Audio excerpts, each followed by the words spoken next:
गुजारिश है कि जो भी कह रहा हूँ उसे धीरज के साथ सुनिएगा। बेटी विदा होती है तो वह दूर तक पीछे मुड़कर मायके को देखती रहती है। मैं इसी स्थिति में हूँ, अभी मुड़कर देख लेने दीजिए, फिर कभी विस्तार से एनडीटीवी की बात करूँगा। आज की शाम एक ऐसी शाम है जहाँ चिड़िया को उसका घोंसला नज़र नहीं आ रहा, क्योंकि कोई और उसका घोंसला ले गया है, मगर उसके सामने थक जाने तक एक खुला आसमान ज़रूर नज़र आ रहा है। इस बात की सहानुभूति मुझसे ना रखें कि मैं चिट्ठी छांटता था। मैं उनकी तरह नहीं हूँ कि अचानक चाय बेचने की बात करने लग गया। उतर रहा हूँ जहाज से, बात कर रहा हूँ चाय बेचने की।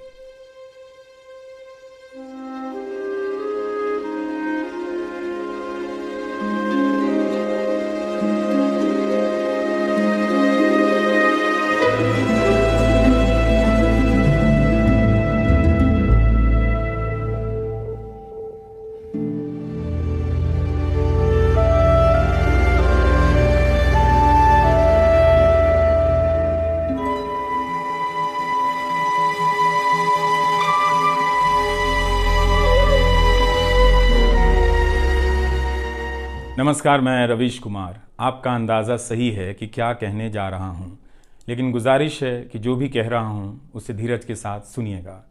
भारत की पत्रकारिता में स्वर्ण युग तो कभी था भी नहीं, लेकिन आज के दौर की तरह भस्म युग भी नहीं था। भस्म युग से मेरा मतलब है जहाँ इस पेशे की हर अच्छी बात तेज़ गति से भस्म की जा रही हो। यह दिन भी आना ही था। इस देश में अलग अलग नाम वाले अनेक चैनल हो गए हैं, मगर सब हैं तो गोदी मीडिया ही। उसका परिवेश, उसका इकोसिस्टम, पत्रकारिता का और माहौल सब खत्म कर दिया गया है, मगर पत्रकारिता करने और कराने का दावा भी सब कर रहे हैं। खासकर वो भी कर रहे हैं जो उसी सत्ता का हिस्सा माने जाते हैं, उसी के रूप में देखे जाते हैं, जिसकी ताकत से हर दिन पत्रकारिता इस देश में कुचली जा रही है।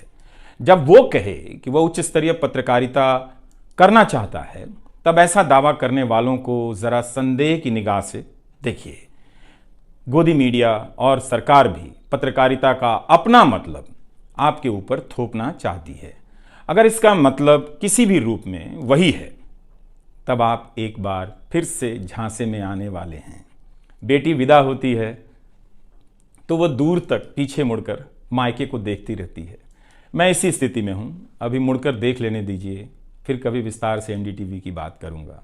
लोगों के बारे में और एनडीटीवी के बारे में, डॉक्टर रॉय, राधिका रॉय के बारे में भी। मैं कई लोगों की प्रतिक्रियाएं पढ़ रहा था। बहुत सी बातें तो मुझे आज ही पता चली। हैरानी हुई कि हर किसी के पास एनडीटीवी का एक अलग ही किस्सा है।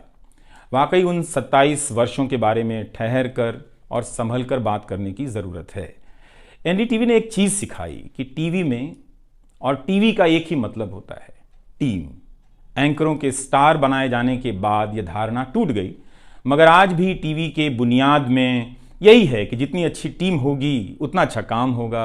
अभी इस बात को यहीं रहने देता हूँ, कभी किसी और वक्त के लिए, तब जब आप भावुक ना हों, तब जब मैं भावुक ना हूँ कि एनडीटीवी छूट रहा है।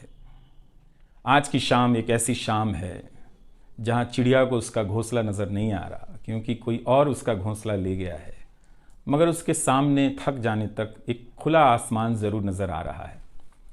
तो खैर, उसके बाद अनुवादक बना और कई पत्रकारों की रिपोर्ट का अंग्रेजी से हिंदी में अनुवाद करता रहा। इसके बाद मैं रिपोर्टर बन गया और फिर मेरी दैनिक रिपोर्ट की अलग यात्रा शुरू होती है। रवीश की रिपोर्ट से काफ़ी कुछ सीखने को मिला। तो इस तरह से यह एनडीटीवी में ही संभव हुआ कि एक चिट्ठी छांटने वाला इसके एक चैनल का ग्रुप एडिटर, समूह संपादक बनता है और आज उसे छोड़ रहा है, इस्तीफा दे रहा है।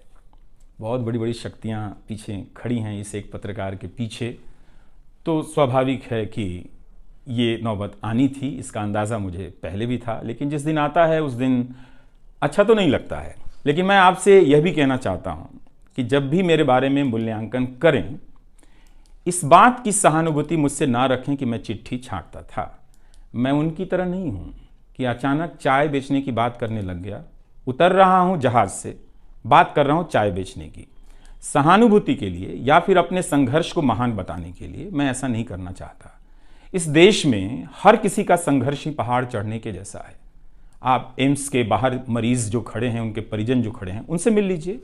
आपको पता चल जाएगा कि उनकी चुनौतियां कितनी बड़ी हैं और आपका दुख कितना कम है, छोटा है। लेकिन आज के दिन मैं आप सभी के बीच दर्शकों की बात करना चाहता हूं। इस दौर में कुर्सी पर बैठे किरदारों को टूटते हुए देखा, सबने देखा। संस्थाओं को भस्म होते देखा, आपने देखा। नफरती तूफान में लोगों को भटकते देखा, मगर मैंने इसी दौर में एक नई संस्था भी बनते देखी है। वह संस्था है जनता की संस्था, दर्शकों की संस्था। दर्शक ही अपने आप में इंस्टीट्यूशन बन जाते हैं। आप दर्शकों की संख्या भले कम है, मगर आप दर्शकों ने मिलकर जर्जर किए जा रहे इस लोकतंत्र में जनता नाम की संस्था का पौधा सूखने से बचा लिया। एनडीटीवी में मुझे जब भी अवसर मिला मैंने जान लगा दी। मैंने कभी उन अवसरों को अपने लिए नहीं देखा, बल्कि यही सोचा कि यह अवसर मुझे आप दर्शकों के लिए मिला है, इसलिए उन सभी अवसरों को आप दर्शकों की कहानियों से भरता चला गया और मैं आप दर्शकों का होता चला गया। आपका दावा मुझ पर बहुत बड़ा है, मैं जानता हूँ। मेरे आगे दुनिया बदलती रही, मगर टेस्ट मैच के खिलाड़ी की तरह पिच पर टिका रहा। पर अब किसी ने मैच ही खत्म कर दिया है, उसे T20 में बदल दिया है। जनता को चवन्नी समझने वाले जगत सेठ हर देश में हैं, इस देश में भी हैं। अगर वो दावा करें कि आप तक सही सूचनाएं पहुंचाना चाहते हैं, तो इसका मतलब है कि डॉलर अपनी जेब में रखकर आपकी जेब में चवन्नी डालना चाहते हैं। पत्रकार एक खबर लिख दे तो जगत सेठ मुकदमा कर देते हैं और फिर सत्संग में आकर प्रवचन भी देते हैं कि वे पत्रकारिता का भला चाहते हैं। कानून की आड़ में अब अधिकार कुचले जा रहे हैं, अभिव्यक्तियों को रौंदा जा रहा है ताकि सारे अवैध काम वैध नजर आए। इस समय मेरे रास्ते निश्चित नहीं हैं, निश्चित हैं तो सिर्फ हौसला है। उसका भी क्या भरोसा, कभी आसमान में होता है, कभी पाताल में।